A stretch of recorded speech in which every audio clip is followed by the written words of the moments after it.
Hello students, we have covered up to phylum Arthropoda in last video, okay? And today we will start with the Mollusca phylum. Mollusca is the second large phylum of the animal kingdom, not largest, okay? Second largest. We should write second largest phylum, second largest phylum of the animal kingdom. Mollusk is the second largest phylum of the animal kingdom. The first largest phylum is Arthropod. Okay. Second largest phylum is mollusk. They are terrestrial animals, and they can be aquatic. They can be aquatic and terrestrial. They can be aquatic. They can be aquatic, and they can be terrestrial. They can be aquatic and they can be terrestrial. In aquatic, they can be marine and they are found in the fresh water also. Okay, in aquatic habitats, they are found in marine water and they are found in the fresh water also. And they are terrestrial. Sometimes they are terrestrial also. So these mollusca animals can be aquatic and they can be terrestrial. In aquatic habitats, they are found in marine water and they are also found in fresh water. They show organ system level of organization. They have bilateral symmetry. They are triploblastic and they are coelomate. Okay, they have organ system level of organization. They are bilaterally symmetrical. They have triploblastic. They have 3 germ layers. They are coelomate. Okay, so this is about mollusca. So mollusca is the second largest phylum of the animal kingdom.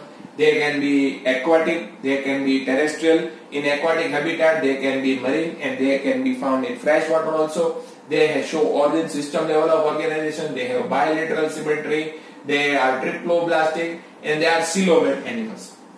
And their body is covered by shell. Their body is covered by shell and their body is unsegmented. So their body is not divided into segments. Like in arthropods, body is divided into segment. In arthropods, body is divided into segment like head, thorax and abdomen. This kind of segments were there in arthropods, but that kind of segments are not found in the mollusk. Okay, so mollusk body is unsegmented. Their body have 3 parts. Their body have 3 parts: head, visceral hump, and muscular foot. Body has 3 parts: head, visceral hump, and muscular foot. Now, the skin which is present on visceral hump, will form mantle. The skin that is present on visceral hump will form what? It will form mantle. And the space between hump and the mantle is known as mantle cavity. Space between hump and the mantle is known as mantle cavity. So, the body is covered by calcareous cell. On the outer part of the body there will be hard calcareous cell is there, and their body is unsegmented. And they have 3 parts in their body. They have head, they have visceral hump, and they have muscular foot. And the skin that is present on the visceral hump, forms mantle. Skin that is present on the visceral hump will form mantle. And the space between hump and the mantle is known as mantle cavity. Space between hump and the mantle is known as mantle cavity. And that mantle cavity will have feather-like gills. Mantle cavity has feather-like gills, and these gills are used for respiration and excretion. The gills that are present in the mantle cavity, are useful for respiration and excretion. The feather-like gills that are present in the mantle cavity are used for respiration and excretion. What is mantle cavity? Mantle cavity is the space between mantle and visceral hump. Space between mantle and visceral hump is known as mantle cavity, and it has feather-like gills which is used for respiration and excretion. Head has tentacles which is used in sensation. So head part has sensory tentacles. And mouth of mollusks have file-like rasping organ. Mouth of the mollusk have file-like rasping organ, which is used for feeding or which is used for grinding of the food. So that part is known as radula. Radula is the organ which is present near mouth and this is a file-like rasping organ. This is a file-like rasping organ which is used for grinding of the food or cutting of the food. So mouth has a file-like rasping organ which is known as radula, and that radula is helpful in grinding of the food. These animals are dioecious. Dioecious, it means that they are unisexual. They are oviparous. Oviparous means they lay egg.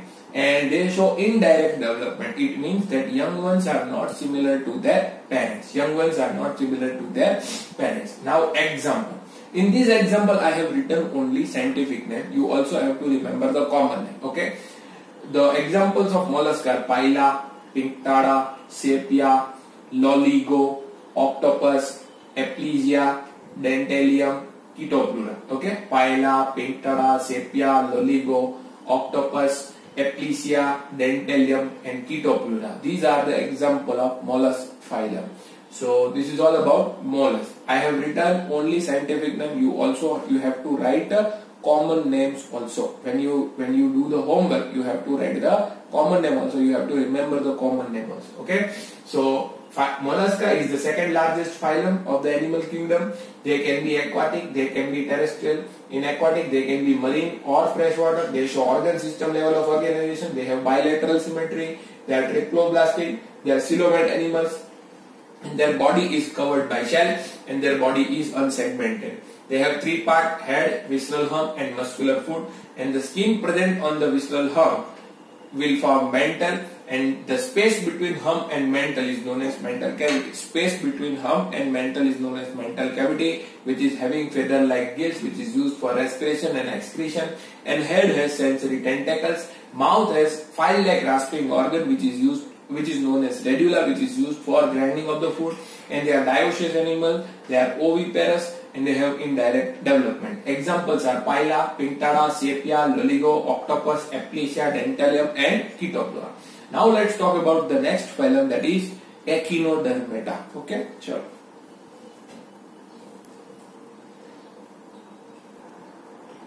So students, let's talk about Echinodermata phylum. Echinodermata is our new phylum. Here endoskeleton is there, which is made up of calcareous ossicles. These animals have endoskeleton made up of calcareous ossicles, and these ossicles come out from the body surface. These ossicles come out from the body surface in form of spine. So their body is spiny body. So they are known as spiny bodied animals because they have calcareous ossicles in their body which come out from the body surface in form of spines. So they are known as spiny bodied. They have organ system level of organization. They are triploblastic and they are coelomate animals. Okay, organ system level of organization. They are triploblastic. They are coelomate animals, and their larvae have bilateral symmetry, but adults have radial symmetry. Larva has bilateral symmetry, but adults have radial symmetry. Okay, larvae of the echinoderms have bilateral symmetry, but adults have radial symmetry. And they have complete digestive system where mouth is present on the ventral part and anus is present on the dorsal part. They have complete digestive system where mouth is located on the ventral part and anus is located on the dorsal part. And they have a water vascular system. They have a water vascular system which is useful for locomotion, respiration, food capture and food transport. Okay, they have a water vascular system which is useful for locomotion, for respiration, for capturing of the food and for transport of the food. And here excretory system is absent. Excretory system is not found in echinoderms, and sexes are separate. So male and female are distinct, and their reproduction is sexual. They have sexual reproduction inside their body, and fertilization is external. They show external fertilization. So here the male and female gamete fuse outside of the body of the organism. Male and female gametes fuse outside of the body of the organism. That is known as external fertilization, and they have indirect development. So they have larval stage, and the young ones are not similar to their parents. Here only sexual reproduction is there. Sexes are separate, means they are dioecious. And they don't have excretory system. Why? Because water vascular system is there, which is useful for excretion also. So they don't need any kind of excretory system. Examples are Asterias. Again, I have written scientific name only. Asterias, Echinus, Antedon, Cucumaria, and Ophiuria.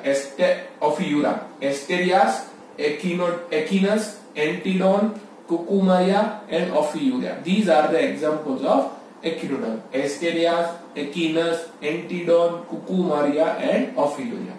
So Echinodermata phylum have endoskeleton, which is made up of calcareous ossicle, and these ossicles come out from the body surface. So they are known as spiny body.